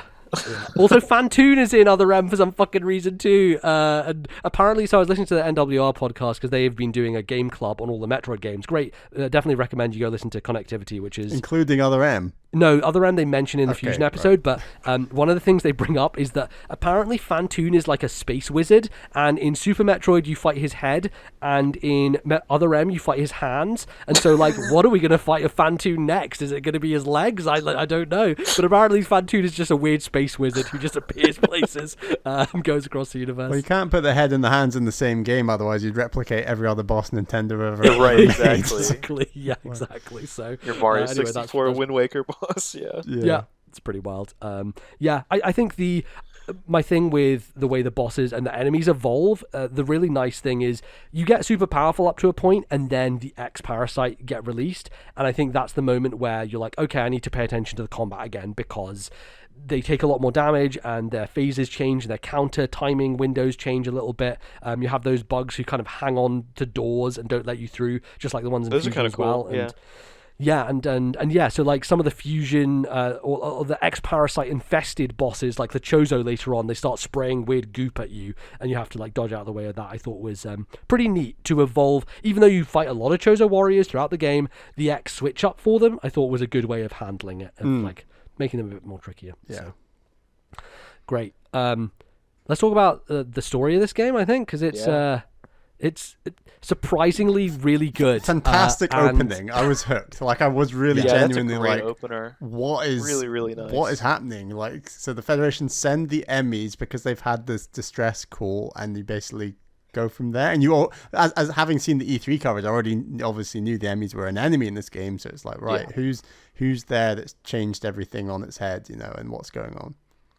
Yeah, it's I guess one of those things that people have been trying to figure out, but like Adam, I don't think Adam is in the game aside from in your ship at the beginning. Good question. Think as soon as you land on ZDR, that's Raven talking to you. I think so as well. That's at least how I understood it when. Yeah, with that whole definitely makes sense. Like, so Ravenbeak is trying to power up and get Samus's Metroid DNA to be active, to make a clone army. But basically, like, he wants a Metroid army. However, he realizes that Samus, being a Metroid or having Metroid DNA, could become an even more powerful, because she's like the most powerful fucking creature in the galaxy, right? She's killed all these people, she's done all these things, like saved multiple races and destroyed multiple evil things like Metroids and the X-Parasite. So his idea is basically, what if the SAX, that thing, that was pretty cool, how about if I had 1,000 of those and just cloned Samus? So I think that's kind of his end game, which is, it's kind of like moustache twirling villain in a sense, but I think it works for what this is like. And a lot of this was set up in Samus Returns, interestingly enough, because of the stuff that they show the of artwork the Chozo of lore. the Chozo factions, and you're like, clearly he's the leader of like the rebel faction, and it's I like the amount of Chozo in this game. Like, I think because we never really get Chozo in Metroid games. Really cool. And like the idea that like Chozo guards are the main, they're the space pirates of this game, essentially, like is really nice. Like, I think it's a cool enemy faction to fight. And sure, you've got the experiments in between, and sure, in previous Metro games, the space pirates have their experiments, and it's very reminiscent of that. But it's like it's a fresh twist that I like a lot. Yeah, part of the opening. That was a crazy moment. Yeah, the way that they handle it in this game is it's just so lovely. So good, and it makes an impact in a way that you would. It's almost like Other M never existed, right? Which we would all try to believe that Other M never existed. I didn't even believe it was Samus speaking when it happened. I was like, well, it can't be anyone else. Yeah, I just love the way they handle it, and the fact that she never speaks in English; she just speaks in Chozo, and it sounds so fucking cool. Yeah, and the sentence is like, "Oh yeah, I'll deal with this shit." She's like, "I'm gonna end it" or something like that, and it's so like on point and like exactly in line with her character. And I do want to kind of touch on Samus's character throughout this game, because the storytelling they do with just the subtleties of her eyes and just her stance, the way she stands and holds herself, the way that before she fights Kraid, she's like, oh, this motherfucker, and just like starts charging her beam just like so casually and just like fucking in the face. It's so good. It just conveys this. It's almost like she's just fucking done with it, man. She's just like, just get me out of this shit. Why am I here again? Fuck's sake, I've saved the universe enough times. I'm done with all of this bullshit. And they convey that, but they also convey like fear and like alarm and all these other emotions just through her eyes and the small ways they zoom into her helmet. It's such a clever way of dealing with her character. It's all boosted by like the Switch visuals and the cinematic nature of like this being a 2.5D game, and they really emphasize every time it goes to a cutscene, they're basically full 3D cutscenes, and that's so awesome. Like obviously we've seen these with really Metroid Prime, but that's quite a long time ago now, and to actually get a great like animation and feel for like how Samus is acting in this game, like I think it's top notch. It like adds to the game massively. There's a reason why, and subjectively, of course, I think Samus is the coolest Nintendo character. Like she's so well characterized in this game in particular. It's awesome. And I don't know, there was this, I think it was a Polygon article that blew up recently. Yeah. Did you guys see this? It was, I saw that going around. The basic premise was like, why can't Samus just smile more or something like that? Which is ridiculous. But I don't know. I think, and this game kind of proves it. People have always had this sort of hard-on for like, there needs to be this sense of, no pun intended, dread in Metroid, and no one can talk, blah, blah, blah. First of all, I think the Atom sequences are done super well. That voice is insanely creepy and really cool. But also, it leads to the fact that it's like, well, no, Samus is a human being. She's not just a mindless warrior, but like, she still has thoughts and feelings, but obviously she's alone on these planets, so she has no reason to speak. So she finally gets an opportunity where it makes sense. It's like, okay, there you go. And that's all that needs to be said. Totally. And it adds to her character a lot, I think. Do you think they designed her helmet to be extra pointy to look like a Chozo, or is that a coincidence? I never picked that up. I only saw it in a tweet today. I did think it looked a bit pointy, but I didn't think about it in depth, perhaps. I wonder if it's so that the final Metroid design could work a bit better. That's fair. Because that's got a lot of points on it. I just like... in as much as I love Metroid Prime to NBZ's dismay. I love it too. I love it. I'm outnumbered on this show when it comes to that, for sure. I do like her design a lot in that game, but my God, those kneecaps. Have you seen them, NBZ? They could poke an eye out, man. She has these gigantic they're spikes. very sharp. Extremely. I'm happy we're rid of those. Much sleeker suit design. Like all the suits look sick in this game. Gravity suit, Various suit, just the base suit looks cool. Like I almost wish you could like visually just change it, because you have that base suit for such a short period of time at the start, and it's so cool. The blue and the white, it just works really, really nicely. Yeah, I was upset that they spoiled the Various suit in one of the trailers, but then I was like, oh, never mind. You see in the first cutscene. So I will say, people, and I was one of those people. It felt like Nintendo was spoiling so much from this game, but at the end of the day, you look at those trailers, I mean, you see some of the new abilities, but other than that, the only two bosses you see, I think, are Kraid and that first boss, so it's like, I mean, they actually, as much as it didn't seem like it at the time, they held back a lot of information, which was nice. Yeah, it was only the first couple of hours or so that they showed, I think, for the most part, aside from some of those abilities, but that was just, 2 seconds and like a I've not gone back screen. And watched all those trailers, actually, because I was avoiding them all, but There's a whole Min-Max video where they go through and watch all the trailers before the game comes out, so that's probably worth going back to if you want to see what they showed off. But I just narratively, this game is low stakes in terms of like number of cutscenes and that type of thing, but just conveys exactly what it needs to, right? Like you basically get the lore dump, which is why we've got Plot Bird in the middle. Quiet Robe is his name. That's actually like a 10-minute cutscene, no? I mean, that's what it felt like to me. It's like 6 or 7, I think. Yeah. It's not super long, but like it is basically him being like, okay, so here's what's happening. So there's this guy called Ravenbeak. You're saying too much plot to stay alive. Stop speaking now.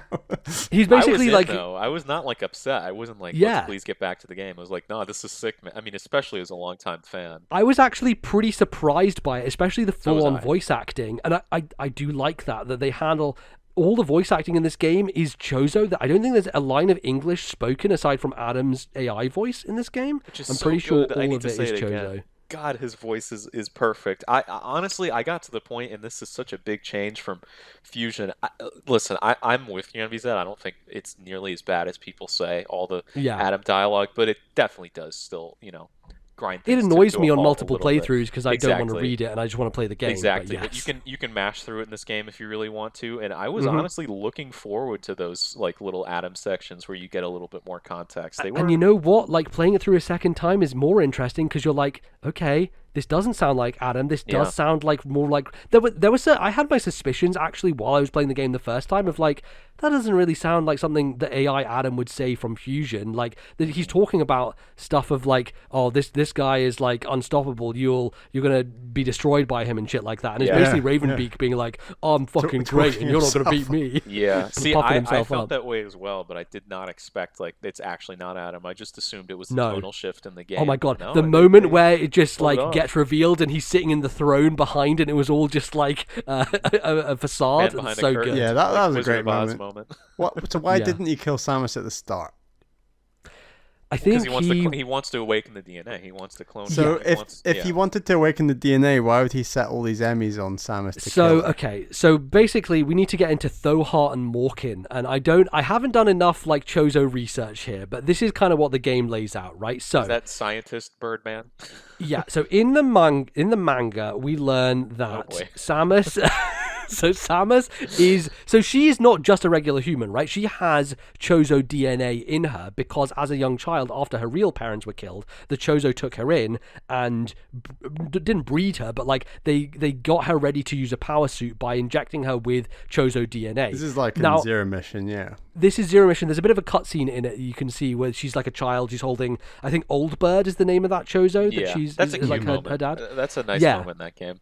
But like it's explained in the manga that she basically gets Chozo DNA. What this game goes into is that there are two tribes of Chozo. There's the Thohar, which is Quiet Birds or Quiet Robes people, and there's the Morkin, who are the more warrior tribe.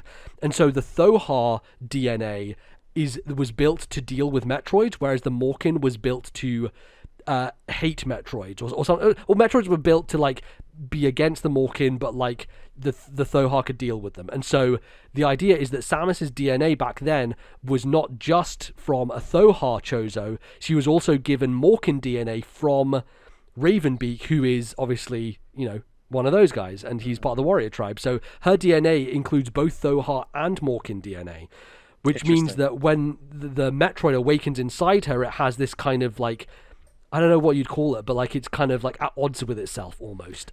So why did he set the Emmys on her to kill her? Yeah, that's another one of those things that probably is just a bit of a retcon. It's a gameplay thing, I guess. I'm not sure. It's just it can be explained like he wanted to awaken the DNA, but it still doesn't. Maybe that spike in them is actually extracting the DNA or something. There we go. Yeah, I think that was the original idea. Yeah, that's what they were sent to the planet for. That spike extracts DNA. Right. But it could have been that it started off like that, where. Because the thing that happens right in the opening cutscene, and one of the actual cool things about the opening cutscene, if you go back and watch it, Samus shows you how to deal with all of the final boss attacks in that opening cutscene because she counters and dodges them in every way that he's going to do them in the actual boss fight. Oh, that is fun. I like so it kind of like teaches you the boss fight at the start of the game. Boy. I didn't know that.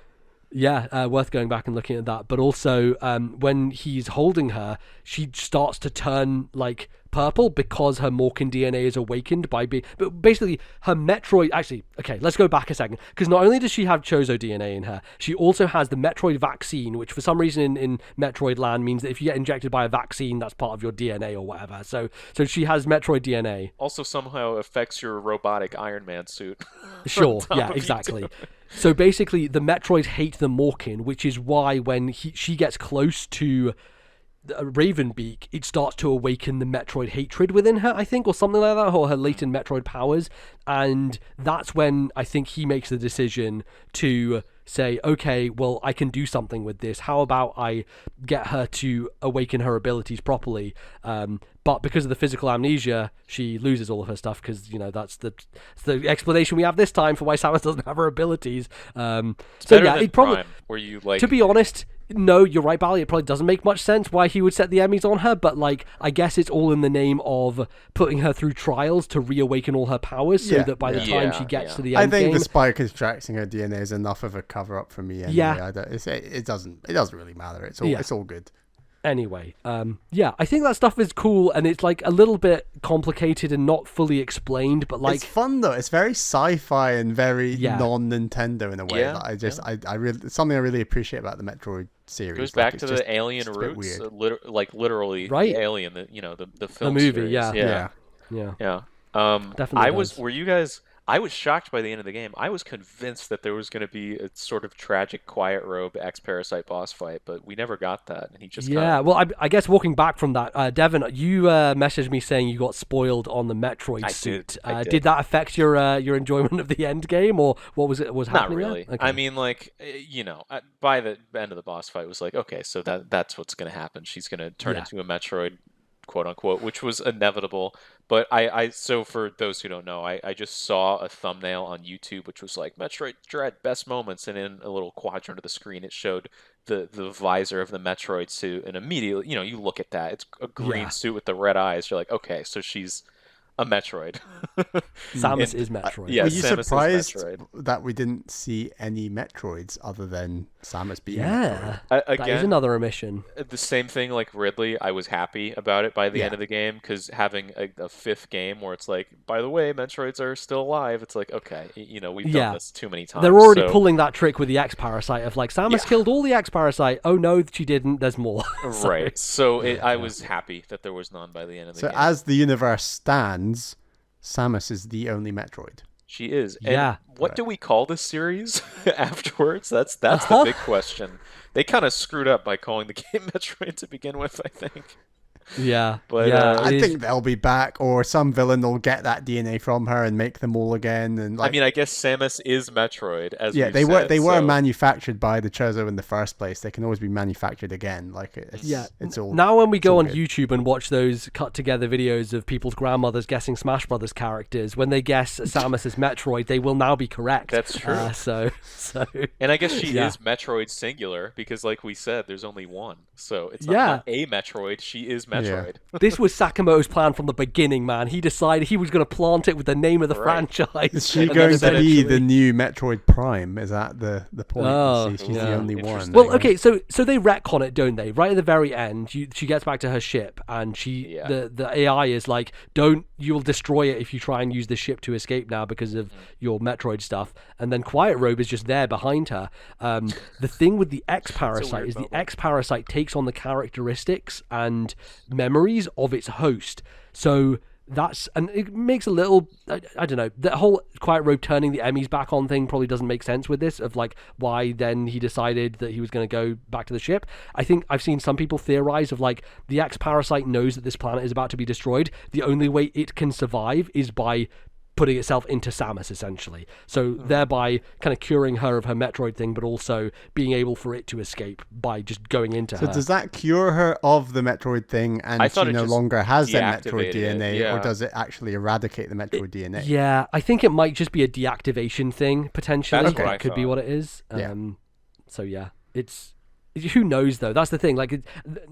We've never given enough information to really know what happens, and half of what people know about the Metroid storyline is because of that manga that came out Japan only.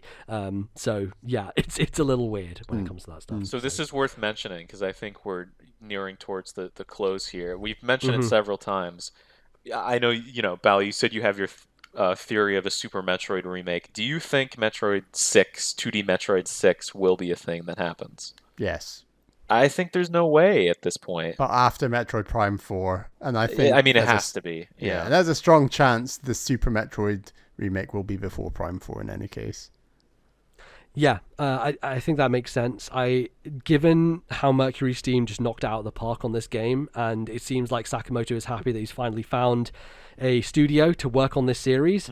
You know, the way he's talked about it as well is like, okay, we're going to leave this behind, but that means that the next thing we're going to do will be different. And that, to some degree, excites me, because, like, as much as this game is like fucking perfect, and I think it is incredible and so much fun, I am interested to see what happens when you move away from this core formula a little bit. What happens when you try and shake up the Metroidvania genre, and what happens when you give Samus power-ups that are not her usual ones that she always gets. Like, I'm really interested if they or a fire flower, right?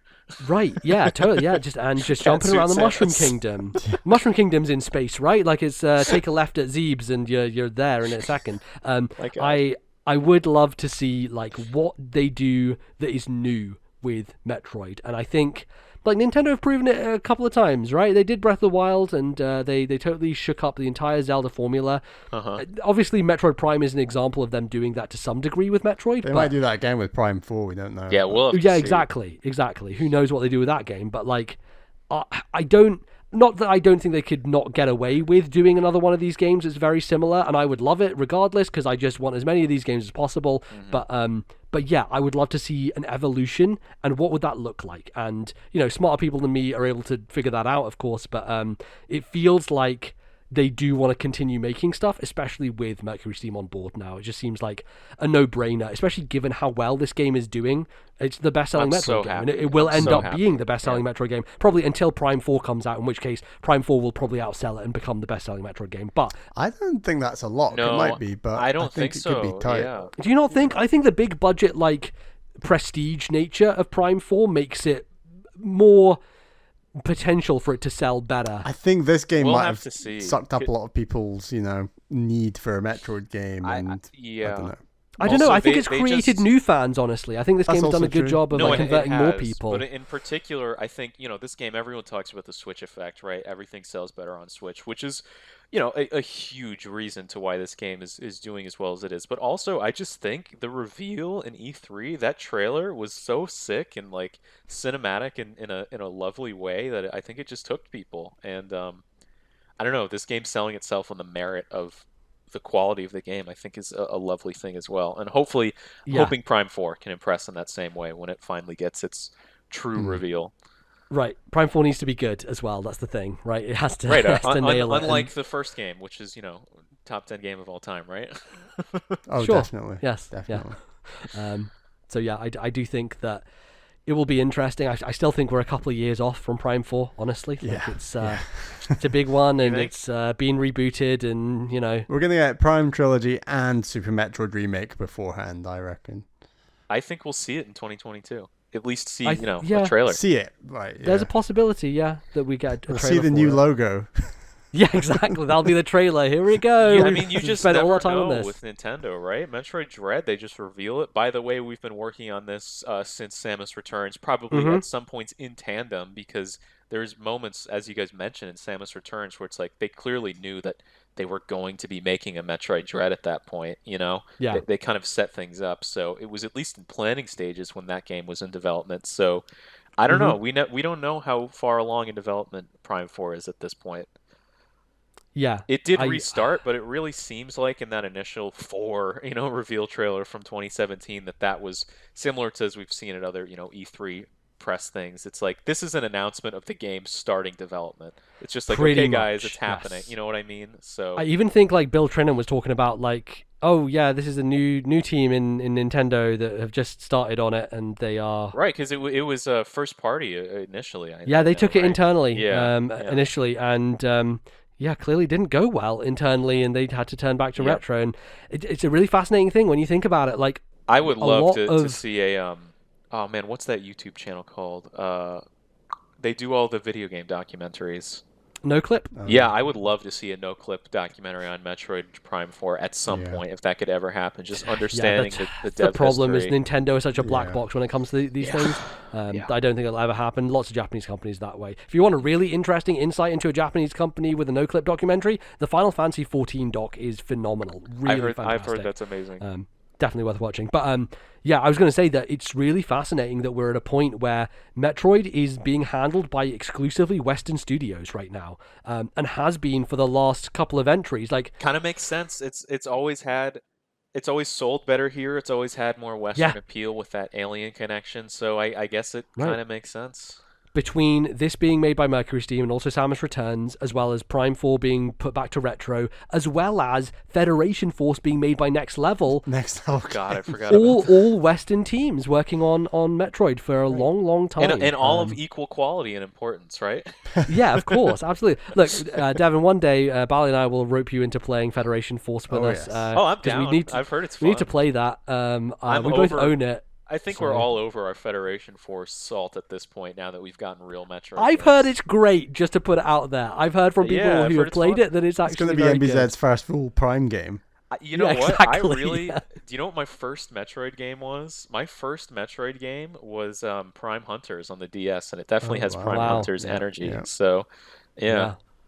For That's sure, a fun game definitely. if you have ever checked it out. It's worth going back to, I'd say. I think, Bally, you had the demo that you got with the DS when it first came out. The demo, yeah. That game controls way better than it should. Yeah. It actually controls really well. Honestly, like, if they do the trilogy, they should make it a quadrilogy and just put Hunters in there as well. That would be awesome. I think that would be sick. The multiplayer is genuinely really fun.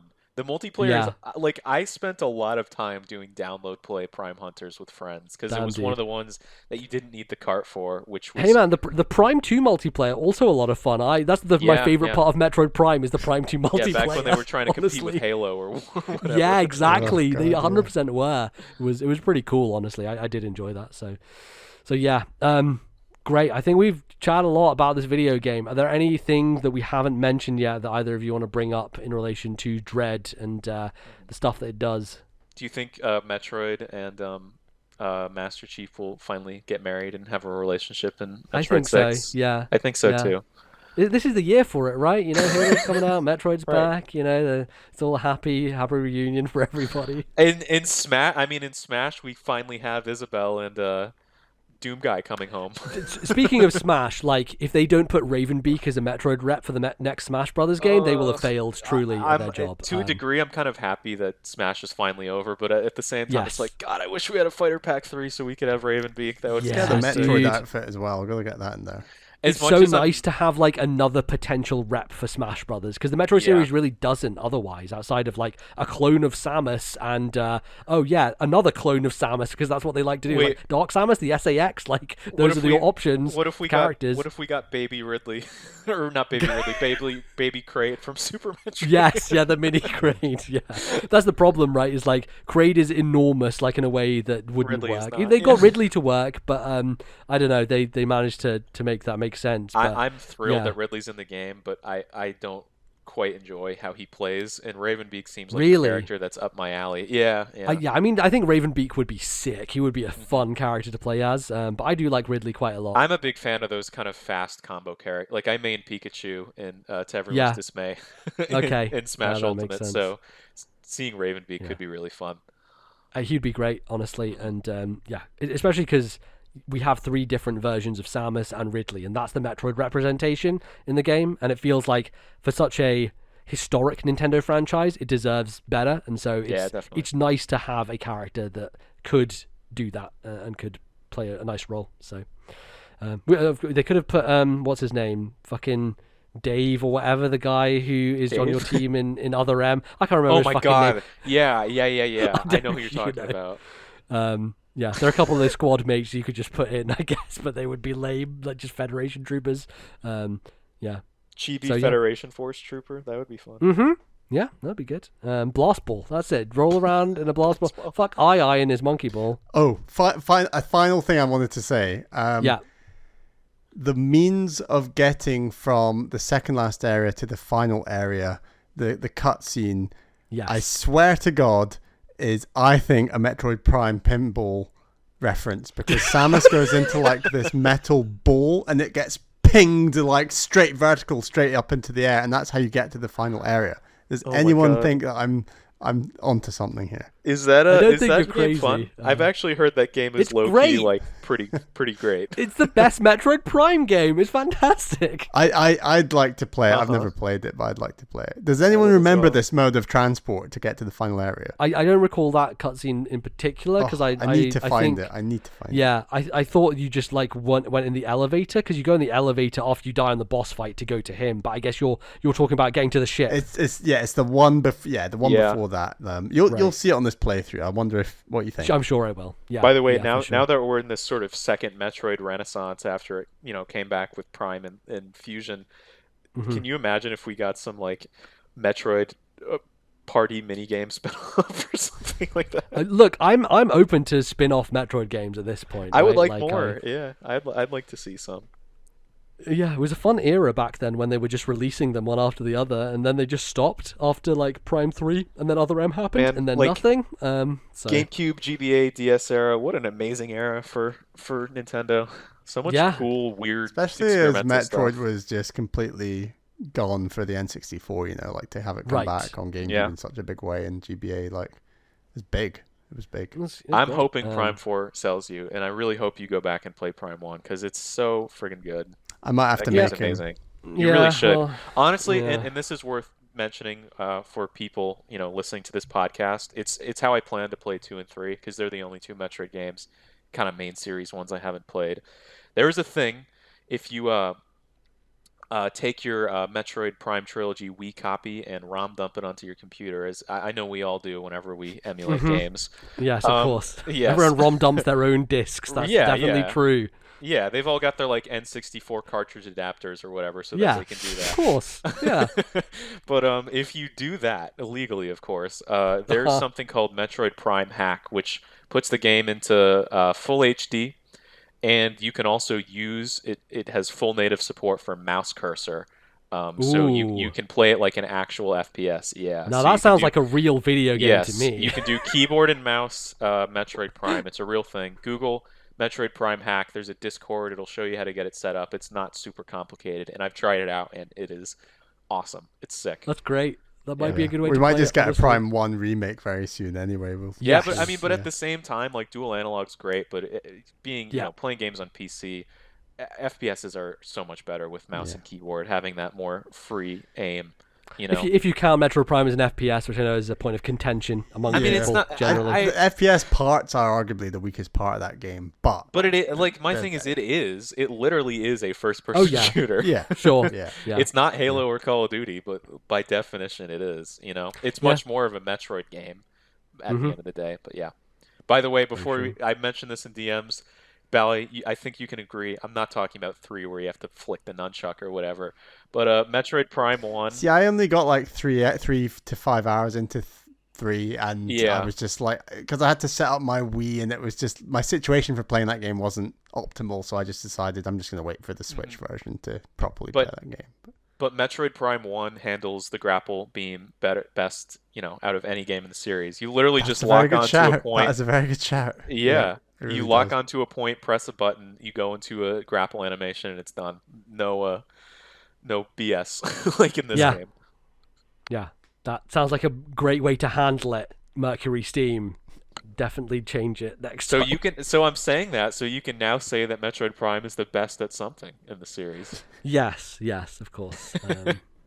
Yeah, I will play Metroid Prime at some point. It's definitely going to happen. But yeah, a lot of people assume it will eventually come out on the Switch, and I would prefer to play it handheld and all those types of things. There's been rumors since 2018 that the trilogy port is quote unquote finished and they're sitting on it. I don't know. But now the rumors have changed that it's not actually a trilogy thing, and it's actually just a remake of Prime 1. Apparently, at this point I don't. That's. The trilogy makes much more sense to me. I don't know. I don't know. Nintendo I feel weird, like man. I understand them wanting to hold off on it to garner interest, but if Prime 4 is closer to release now, then you'd think they would have released it at this point. I don't know. We'll see. It's Nintendo. They always surprise, but I call shenanigans on that maybe. Mm-hmm.